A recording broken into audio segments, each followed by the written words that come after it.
Hello, everybody. My name is Rob Triggs, and I am the founder of a company called RTR. In the next 15 minutes, I'm going to leave you with two things. If you're in sales or if you're an entrepreneur, you're going to learn two secrets that are going to help you to succeed today. What that means, you're going to put it in action today, and it's going to help you succeed. Okay, so let's get started. So a little bit about my background. So I've been in sales for 27 years, and I have had the most unlikely beginning to my career. I was a service technician. I was a service technician with a screwdriver and wrenches and fixing machines. And someone said, "You should go into sales." And I said, "No way. I'm not one of those people that can tell jokes and things like that." And they said, "No, no, no. Sales is changing. Sales is all about helping people make a decision." And I said, "Well, I can do that. I love to help people." So I worked for this big company. I won't say who it is, but I worked for this big company that had all this wonderful training. And I did all the sales training. And I went out into my first sales job. And I went out to go do my first cold call. And I failed it miserably. I was awful. I went in to see the receptionist to see if I could talk to the person that was buying the products and services that I sold at that time. And I got so nervous and I stuttered and I got embarrassed because I started and turned bright red. So I turned around and I went out of the office and went and sat in my car. And I thought, oh man, that's awful. How am I going to do this every day, like 1,000 times a day? So I took a deep breath and I said, okay, I got to go back in. So I went back in. And as I came through the door, the lady looked at me and she said, "Can I help you?" And she had a big smile. I said, "Well, you can probably tell that this is my first day in sales." And she goes, "Yeah, I can tell." I said, "Listen, I'm here. I represent this company. I just want to know the next time you're in the market for these products or services, I'd like to be considered. Can I get the person's name who makes those decisions, please?" And she said, "Sure, no problem." So then I felt like a king. I went out to my car. I said, "Yeah, wow. All that sales training and all I needed to do is just be myself." So anyway, long story short, over the last 27 years, I've had many, many different sales roles, mostly in the high-tech space, but in other areas as well. And I've learned a couple of things. The first thing is when you're trying to sell a product, many of us have beliefs about that. We have beliefs about the act of selling. Selling does have a bad rap in many cases. A lot of people have very negative views of selling. The phrase snake oil salesman comes to mind. I heard that on a post this morning, actually, which made me reminded to talk to you about that. They say sales is one of the oldest professions in the world, and not too many people go to university to become a salesperson, right? Everyone says, "Oh, I'm going to be a doctor. I'm going to be a lawyer. I'm going to be," if you go home and tell your mom and dad you're going to be a salesperson, they probably say, "Oh no." Be like joining the circus or something, I guess. Not that there's anything wrong with joining the circus. Okay, so what happens then to us when we get into sales and we have these self-limiting beliefs? Well, if you believe sales is a bad thing and selling someone is a bad thing, that belief is going to get in the way of you being successful. So the two things I want to leave you with today are, first thing is your mindset and what you believe is the single biggest reason why you're not having the success in sales that you could have. So if you're an entrepreneur who's selling your company's products, like these are your company, this is your company you're selling. And so you must believe in it, but something's stopping you from having the breakout success that you could have. And I'm going to tell you, I don't even know who you are on the other side of this video, but 99% of you, the reason why you're not having the success is there's some belief that you hold, whether it was formed as a child, it was formed during your life at some point, that you have a belief not only about sales, but about yourself. Maybe you're not smart enough. Maybe that's a belief that you have. Maybe you're not attractive enough.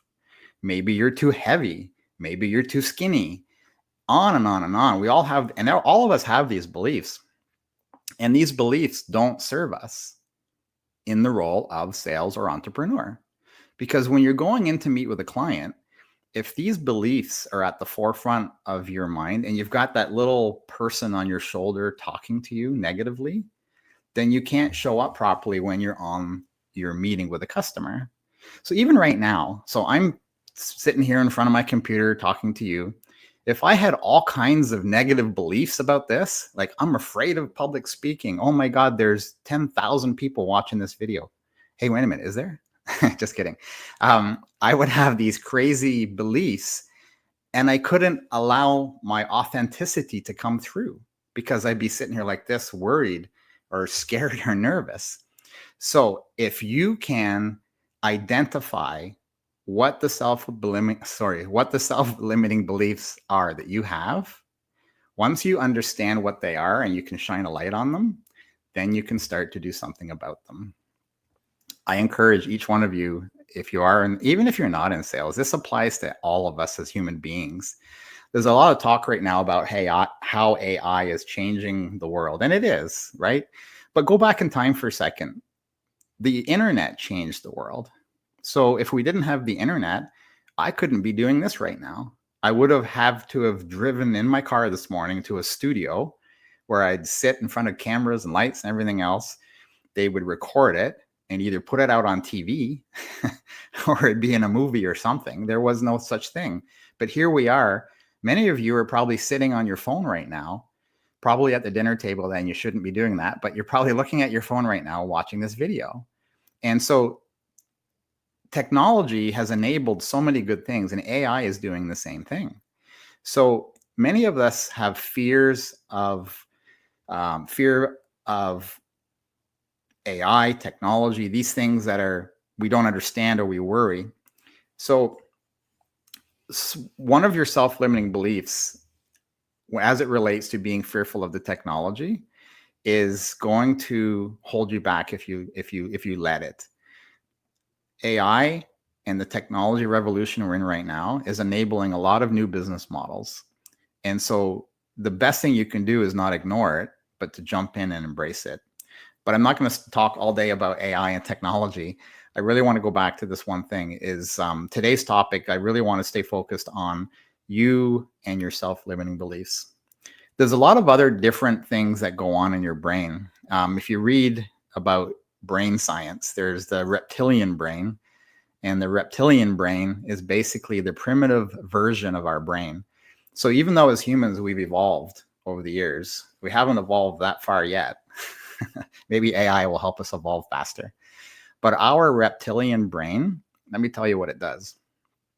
So there's instincts that we have that come way back from us being cavemen and women.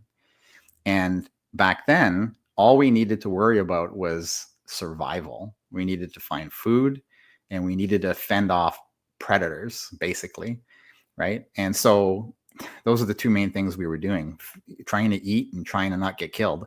So if a saber-toothed tiger was chasing you, your brain would say, "Oh no, I got a flight, fight or flight." And in this case, I'm going to flight because I'm not going to try to fight a saber-toothed tiger. So in that flight, your body dumps all different chemicals like cortisol, things like this, into your bloodstream to give you energy and to do the things biologically that you need to go and flight the saber-toothed tiger. Well, your brain doesn't know any difference between a saber-toothed tiger chasing you and you having to go on a very important sales call where you have all this fear and anxiety about it. So your body is like producing all of these chemicals because your brain, your reptilian version of your brain, can't distinguish the two things. So what are we supposed to do about that? Well, you have a belief. You have a belief going into that meeting that it's not going to go well. You're going to look foolish. You don't know your products. Your price is too high. Your competitors are better. I could probably talk for the rest of this time, just all the different fears. So if you allow those fears to be the dominant thoughts, you will have fear and anxiety. Then your reptilian brain kicks in and said, "Oh, dump in the cortisol." And then you can't think, you can't act, and then you have a terrible meeting. So what do you do about that? You have to identify what those self-limiting beliefs are and replace them with positive versions. So if one of them is, "I believe that my competitors have better products than me," then you have to find a way, and you don't make this up. Don't lie to yourself because it won't work. there's something about your products and services that are better than your competition. Otherwise, you wouldn't be there. If you have nothing that's better, then you shouldn't be there. Go find a different customer, right? So if you have a belief that's negative, actually, negative is not the right word. If you have a belief that's not serving the purpose of the meeting that you're going into, my customers or my competitors have better products than me, replace it with my products are better than my competitors because of these reasons. And those are dominant thoughts. You could also do other things where you are feeling like my price is too high. I could talk about that for 5 hours. The money, how people feel about money has a massive impact on how you show up as a seller or as an entrepreneur. If you have limiting beliefs about money, you're going to have difficulty talking to customers about the pricing of things. Sometimes you'll have to ask the customer, how much money are you able or willing to invest in this solution? And they're going to say, well, you tell me how much it costs. And you do this dance back and forth. But understanding their investment capacity is a really important question. Now, I know there's a lot of these talks on the internet. I wanted to give you something of real value. So the first one is just that is identify what your beliefs are that don't serve you on a sales capacity. Replace them with the reverse of that, the opposite of that. So that's the first thing. The second thing is something very tangible. We'll put up the URL a little bit later. I've created this thing after 27 years of being in sales, managing salespeople, being the VP of sales for companies. And so when I would sit down with a salesperson and say, hey, Betty, let's talk about that sales deal that you're trying to close. And I'd ask Betty the questions. She said, yep, it's going to close next month, boss. I was like, okay, great. Did you get their budget? Do you know what they're willing to invest? Well, no, I didn't get that. Okay. Do you know who you're competing against? Well, no, I don't really know that either. And so I'd have all these questions I would ask. Now, for every question they came back with a positive answer, the probability of them winning that opportunity goes up and up and up. And every time they answer the question negatively or they don't know, the chances go down, down, down. So I've put all those questions basically into a spreadsheet, and I've called it the Opportunity Genie. So kind of like you're rubbing a lamp, and if you ask it the right questions, magic happens, right? The genie comes out and says, I will grant you this sales cycle. So it's called the Opportunity Genie. We'll put the URL up at the end of the session here. Please go download that and use it today. It's free and you can use it today and get value out of spending the time here on this talk. Okay, so that's something tangible that you can use. When it comes to identifying the self-limiting beliefs that you have, one of the best ways to do that is to sit in a quiet room and just allow yourself to journal them out. Spend a half an hour if you can, 20 minutes to a half an hour. Really allow them all to come out. You're going to get some basic ones come out, but then the more you think and the more you just allow your brain to relax, you will actually find a lot more. I remember when I did this exercise for the very first time years ago, there were things that came out I didn't even know I had. They came from when I was a little boy. I had no idea that I had these things in there, but they're there and they affect you. So that's your first step. Go and identify them, write them down, and then the journey to move away from them is where you're going to flourish. Okay? So that's the two main things that I wanted to share with you today is the Opportunity Genie. You can download that. It just went across the screen. Just type that URL into your browser and you'll get that for free. And then if you can take that exercise of journaling your self-limiting beliefs that are holding you back from being the successful salesperson and the successful entrepreneur that I know you are, then that's how you start there. Okay. So that's it for me for today. And I hope you enjoyed this session. Please come back for more videos that will help you throughout your life and throughout your career right here on this channel. Thank you, everybody.